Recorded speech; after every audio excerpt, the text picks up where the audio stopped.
Hi Bhagyalakshmi இன்றைக்கி உள்ள review பார்க்கலாம். பாக்கியா வந்து கணேஷோட காரை வந்து துரத்திட்டு போகிறாங்க. பாதி தூரத்துலேயே எங்கே போணுச்சுன்னு தெரியல காரு. அதனால அவங்க வந்து உடனே எழிலுக்கு கால் பண்ணி சொல்லிடுறாங்க எல்லா விஷயத்தையும். உடனே எழில் வந்து அழைச்சிட்டு போகிறாரு. எங்கே போயிருப்பாங்கன்னு தெரியல, தேடிக்கிட்டு இருக்காங்க. பாக்கியா மட்டும் வீட்டுக்கு வராங்க. வீட்டுக்கு வந்தோடனே வீட்டில் உள்ளவங்க எல்லோரும் பாக்கியாவை திட்டுறாங்க. எப்போ பார்த்தாலும் நீ இந்த மாதிரி தான் பிரச்சனையை வளர்த்துட்டே இருக்க, உன்னால் என்னைக்காச்சும் நல்லது நடந்திருக்கா, எப்போ பார்த்தாலும் உன்னால் பிரச்சனை தான் அப்படின்ற மாதிரி பாக்கியாவோட மாமியார் திட்டுறாங்க. கோபியும் திட்டுறாரு.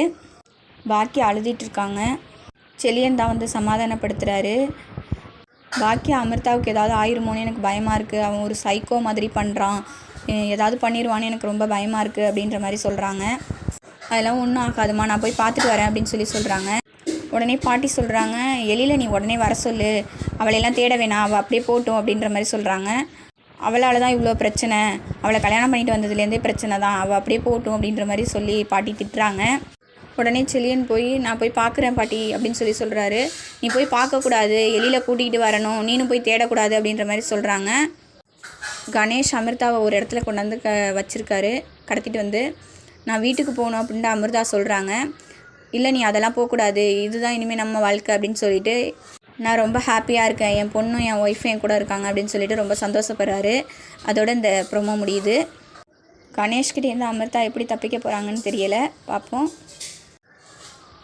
எழில் வந்து காப்பாற்றுறாரான்னு நாளைக்கு பார்க்கலாம். அமிர்தாவுடைய ஃபேன்ஸ் எல்லாம் அமிர்தா அப்படின்னு சொல்லிட்டு கமெண்ட் பண்ணுங்கள்.